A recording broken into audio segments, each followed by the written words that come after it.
At dahil nga po mga bossing ko, palapit ang palapit ang full moon, mainam na subukan nyo po ito or sa unang Martes, unang Biyernes, huling Martes, huling Biyernes, or kaya po unang araw mga bossing ko ng pasok ng buwan or Monday, pwede nyo rin po siyang gawin. Ngayon po mga bossing, ang gagawin nyo lamang basta tandisin ang inyong kalooban. Kapag nasa mood po kayo, gumawa kayo. Pero kung wala ka sa mood, ayaw nyo gumawa, huwag nyo pipilitan ang sarili po ninyo. Kailangan po nasa mood po kayo.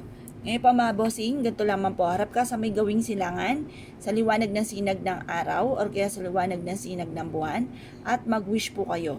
Halimbawa po, isa ka sa mga mananaya.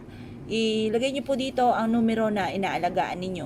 Halimbawa, kagaya ng birthday na anak ko, Gis 27. Tapos 11 na po siya. Tapos, ako po ay 42 years old. Ang mister ko ay 44 at ang anak ko po ay 19. Yung anak ko pong panganay. Tapos sabihin niyo po dito, sa alaga kung numero ay dito ako makakapanalo ng jackpot. Ganyan po mga bossing. Pagkatapos, sabihin niyo rin po dito, halimbawa, may negosyo kayo. Sabihin niyo yung pangalan ng negosyo ninyo. Halimbawa, ang pangalan po ng negosyo nga namin ay, halimbawa po, ay karinderya. Karinderya ni Apple. Ayan. Yan. Ngayon, sasot po natin.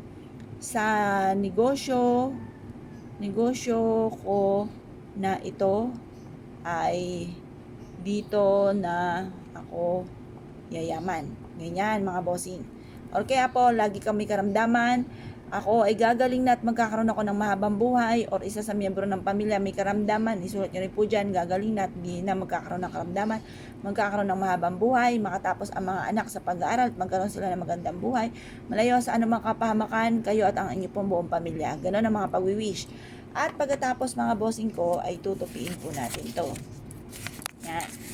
Ngayon po, ang gagawin natin, kukuha ka ng isang baso na malinis. Yan, tutupiin nyo po siya. Tapos, isang baso na tubig na malinis, na kagaya po nito mga bossing. Yan. At ilalagay nyo po ito. Yan po mga bossing.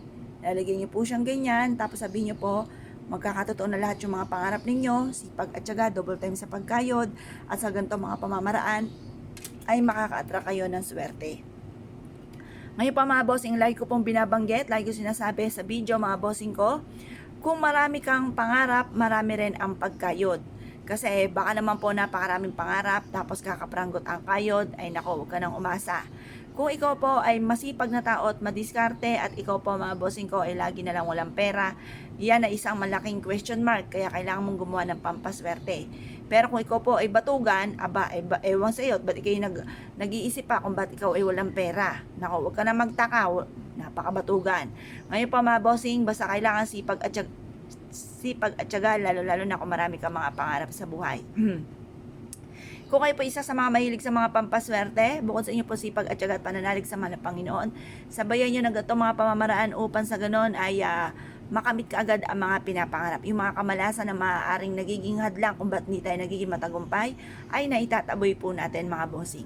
Ngayon po mga bossing ko, ikaw isa sa mga naniwala at naisyo po itong gawin, huwag na kayo magpatumpik-tumpik pa. Subukan nyo po ito. Kapag pumadumi na ang tubig, itapon nyo lang yung papel at ang tubig, hugasan nyo po ang inyong baso, at lagyan muli ng panibagong wishes mga bossing. Subukan nyo po ito muli mga bossing. Kung isa ka sa mga naniwala at naisyo po itong gawin, ay siya mga bossing, good luck po sa inyo po lahat.